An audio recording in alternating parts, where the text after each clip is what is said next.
Steiny and Goo were asking earlier, like, what's the first thing that went through your mind when you watched not just Rodgers go down? We were still sitting here on the air. Yeah. And you could see it was like, oh, he's down. But then it was like, oh, gosh, they're going to the car. They're going to the tent. And look at the look on his face. Cart, tent, boot is how that went. Like, I don't even know. This is going to sound like a real broad reaction. I was just like, oh, no. Like, ESPN puts up this huge rating. This was supposed to be a really good show. The AFC East this year, a really, really good show.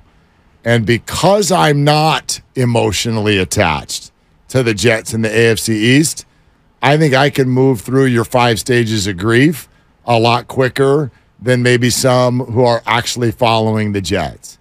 There's no recovery here. There's no quick fix.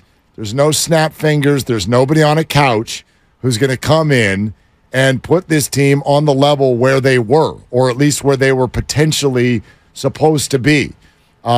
It's a wrap. I don't care that they're 1-0. Like, but you don't usually do like negativity and defeatism like you do right now. That's my view of Zach Wilson. Yeah. This is not a good player. This is not a good leader. I do not believe that you can win football games with him.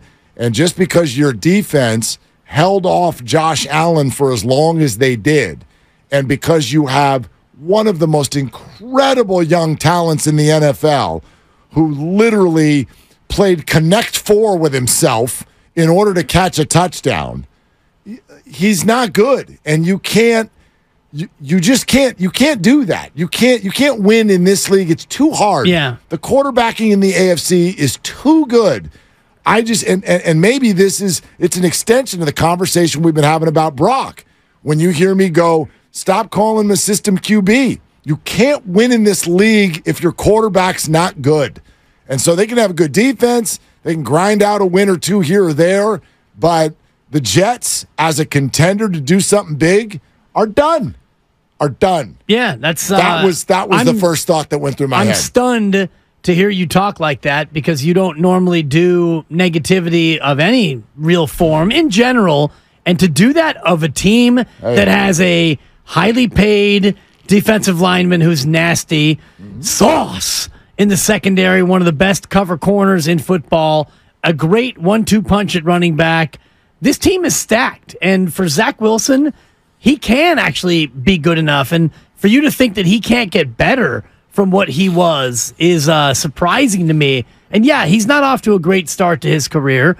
And he has not been, according to sources, not sauces, but sources, he has not been the best locker room guy. And there's a reason why they brought in Aaron Rodgers as opposed to going to their number 2 overall drafted quarterback. But to think that their season is just done and dusted, I think it's shocking to hear from you. You know what I'm doing? I'm keeping it real. Well, what you're doing is you're using a grudge, some odd grudge you have against a young athlete who really hasn't had the sample size to go out there and show anything. He's had a couple of years. This is his 23rd game. Right. And he's his 23rd game. He's had some good moments. He has? He's had some bad moments. Remind me. He's won games in the National Football League, has he not? Remind me of the good moments. This is a player who has thrown more picks than touchdowns every single time he's gone on the field. Every year, every time, absolutely, unequivocally. Not last night. No, not every game. Okay. Every year. Well, you said every time he's gone on the field. Yeah, he has never completed a year without more picks than touchdowns. That's a tell. You're not good. You're not good in the NFL if you can't do that. Winning record last year, 5-4. His rookie year, they were terrible. And it was a different coaching staff. So, new coaching staff, new lease on life. I think maybe you're also increased maturity. But you're missing my point. I'm not telling you they can't go 9-8 or 10-7. You're telling me they're done. They are Season over. They are not a Super Bowl contender anymore. The odds have gone up dramatically. Dramatically. And there's a reason for that. He's not a very good player. This is not a grudge. I don't see it. I think when you're a quarterback, year 3 is kind of like, that's it. That's the year. That's the decision year. You either have popped by then or you're not going to pop. That's why I think that We know who Mac Jones is. He's fine. I think that's who he's going to be in this league. We don't need to get into Trey Lance. We've done that for a really long time. And then we can go to the other, Trevor Lawrence. I'm convinced in the positive. That's a really good player for years to come in this league. As for the other two, Zach Wilson, I think, has shown us who he is. He's not very good. Justin Fields last year was starting to show signs of someone who might be able to do some things. And last week, I think, is a major concern because there's no more like, well, he's young. Sure. Can he get better? Yeah. And they have better weapons this year than they had last year. But do you know how much better Zach Wilson's? Can he get better? Sure. But he needs to get like infinitely better to be able to compete in the AFC in a real way. Again, when I say done, I'm talking about the expectations, the hope that was there beforehand. Yeah. This was a Super Bowl, a top 10 Super Bowl contender. They are not that. They are not that anymore. They are not in the top half of the league, not even close. Well, with the current quarterback, maybe, but the odds are out, courtesy of Jimmy Shapiro and the good people at betonline.ag. Who will be the next QB the Jets sign or trade for?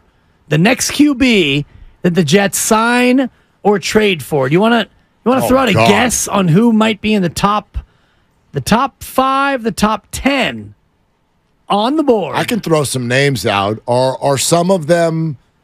Is it a mixture of in the league and out of the league? Yes. Who will be the next quarterback New York signs or trades for? I bet Jameis Winston's on the list. He's at 22-1. He is the 12th choice on the board. Really? He's 12th, huh? Yeah. Is Chad Henne on the board? I do not see Chad Henne on the board. No. I mean, I don't even know who's sitting out there. Where'd they put Kaepernick on the list? Not on the list. Not on the list. Yeah. Tommy Brady is at 20-1. Well, that's stupid. I mean, that's stupid. Tom Brady's not coming back to play football for the Jets. He's on the board. He was in a Patriot uniform 48 hours ago, running around, pumping his fist in Foxborough. You think he's going to join the Jets? The world would end. Needs a gig. Brett Favre was the Vikings. This is true. That was a little different. He was traded there. Yep. There's some pretty obvious ones on here. Are there? And there are a couple of wild. I'll give you the couple of the longest shots on the board. Okay. Andrew Luck, 100-1. Oh, for goodn's sake. And Tim Tebow, 150-1. That's fun. Your favorite is Nick Foles at 3-1. Okay. Colt McCoy, 4-1. Taysom Hill, 5-1. Davis Mills, 7-1. Carson Wentz, 8-1. Wentz is the one I should have gotten. Wentz Cooper is Rush, 10-1 They're not trading Cooper And then Rush. Teddy Bridgewater, Taylor Heineke, Case Keenum. Do you know what's interesting? Marcus Mariota. We're sitting here like acting. Josh Johnson. Oh, gosh. Andy really? Dalton. Josh Johnson's on. He's on the Ravens roster. Matt Ryan, 50-1. Guy's in the broadcast booth. Yeah, he's on the list. Anyway. You know what's funny? You know what I noticed through this process of last night? And it's very, very relevant to the 49er conversation. The world thinks that everybody just was going to kick their backup quarterback to the curb for a draft pick. Like, sure. Winston, why not? As if the Saints don't have divisional aspirations, a 1-0 record, and a quarterback who's broken his leg before. It's broke. I mean, why would the Saints trade Jameis Winston? Give me some of those other names who are current backup quarterbacks. Teddy Bridgewater. Yep. Why is somebody giving up Teddy Bridgewater? For picks. Taysom Hill's on the list. Taysom Hill's a QB3. Right. And they have signed a tight end, and so I get that. They're moving him in and out less than they did. Davis Mills is 7-1. Right. Houston already, they've put their They're going faith. to C.J. Stroud. C.J. Stroud. Taylor Heineke, he's somebody's backup, is he not? Is he in Washington still? I don't even know if he's in Atlanta. Okay. He's in Atlanta. There you go. Now. Yeah. You know what I mean? Like, it's the Jets. Why aren't we bringing up Darnold? Maybe they want Sam Darnold back. What do you think the Niners would say if they called? Yeah, come on, give us Sam Darnold. No. Get out of here. We'll give you Trey Lance for a third. I think it's funny that backup quarterbacks are supposedly this kickable to the curb, yet here in San Francisco, We spent half the offseason talking about the race for backup QB, and then spent a whole day talking about how if Brock Purdy gets hurt, Kyle Shanahan doesn't get a pass. Oh, well, the backup quarterback is apparently really important here, but everybody else just wants to trade him for a pick because the Jets had an injury? Nobody wants to do that. Wentz makes sense. He's sitting there. Yeah. He's sitting there doing nothing. That makes Colt sense. McCoy is just sitting there. Same thing. He just got cut. If I were the Jets, I would do that. Those guys, as limited as they are, they're better than Zach Wilson right now. Mason Rudolph, 28-1. He's a QB3. He's a QB3, not a 2. Right. That's different. So, I get that. in terms of, and that's why I thought that there was a Trey Lance conversation that potentially could be had.